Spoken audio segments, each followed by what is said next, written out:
So I'm here at Shurham Airfield with Carl, and he's very kindly decided to take me up in that. Woo!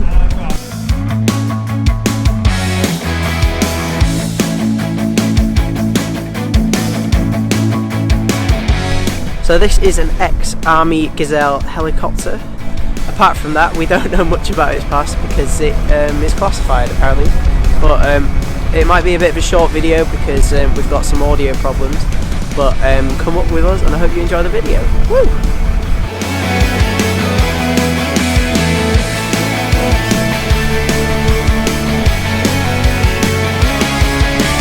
Doors are closed. Friction is set, and I'm just going to check through panel. We've got to ask Sean for permission to start up first. Okay. Sean, approach Golf Bravo Zulu Yankee Delta on helipad 2.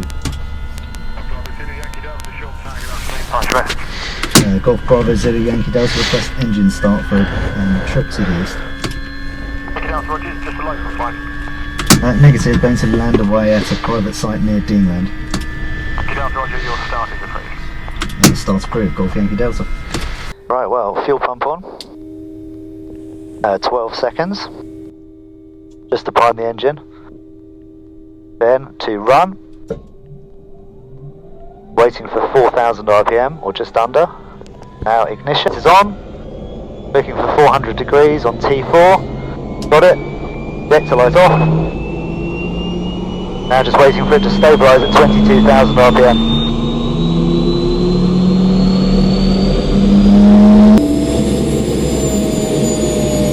That is stable. Warning lights are off.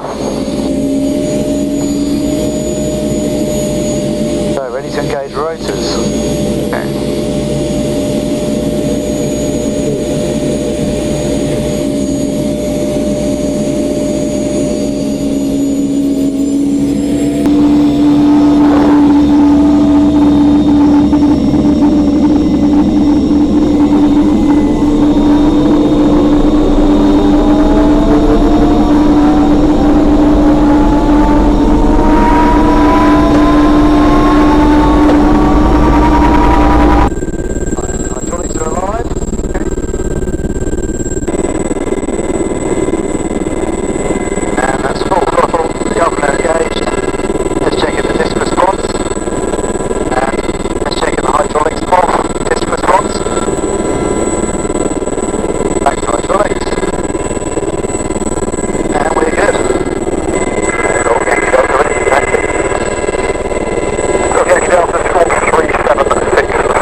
that and throttle back. Okay.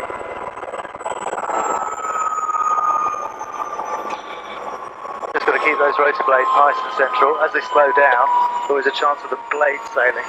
Okay. And what exactly is that?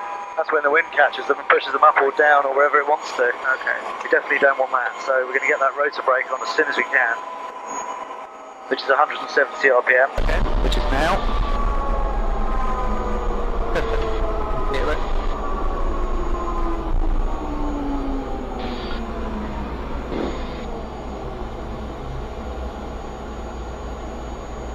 Just trying to catch a blade right at the front, like that. Oh, brilliant. And then it's just a question of turning it off. Okay.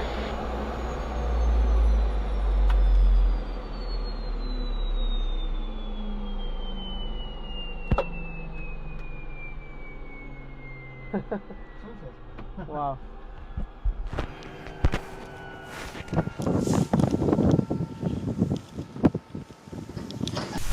This is Carl, as he introduced in the helicopter. Just tell us a little bit about it, basically. Oh, well, I've just picked this helicopter up a week ago after doing 6 hours of training up at Bourne Park with the Gazelle Squadron and Falcon Aviation. And this was one of the first helicopters to come into the country after the Army sold them. So that was in around 1998, and a guy called 30 of them. And this was his personal helicopter, and he's only just given it up. And it does, on here we have a live fire button, which does absolutely nothing, but you don't get that on civilian helicopters. The other thing really that makes this a military helicopter seems to be just the fact that it's got things like jettison levers for the doors, and very few little plush add-ons, but everything on it seems to be so well thought through. It's had nearly 50 years in service of them ironing out the kinks and thinking of things and altering the manual 50,000 times. So you can fly it with confidence knowing it's a machine that's seen service around the world with hundreds of pilots. This one's done 10,500 hours. Wow. So my paltry 50 hours a year will be nothing for it. Have a look up the back here, look. I'll show you it. Yep. This is an Astazoo 3N2 engine, 590 shaft horsepower.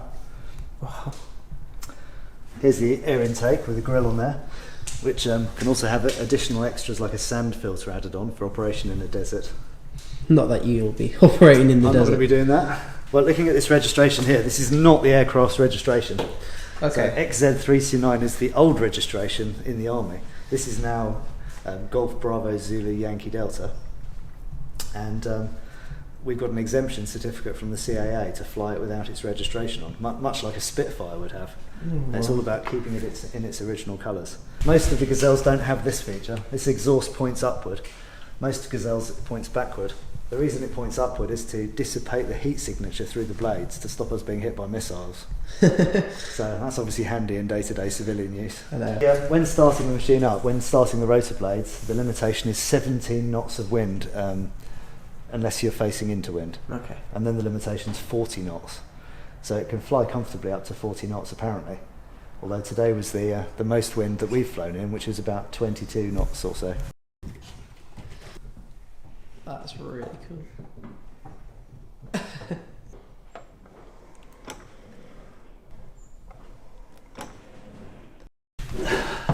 You can get up onto here. And you can have a good old look at the oil bottles, general state of it, and just looking for any leaks or anything that looks untoward. Wow. Huge thanks to Carl for taking me up in his Gazelle. Yeah, it felt like a very quick flight, but that was just literally, I enjoyed every second of it. Yeah, I hope you like, subscribe, all the usual stuff. Hopefully you'll be seeing a lot more of this sort of stuff in the future. And thanks very much. You're welcome. Oh, brilliant.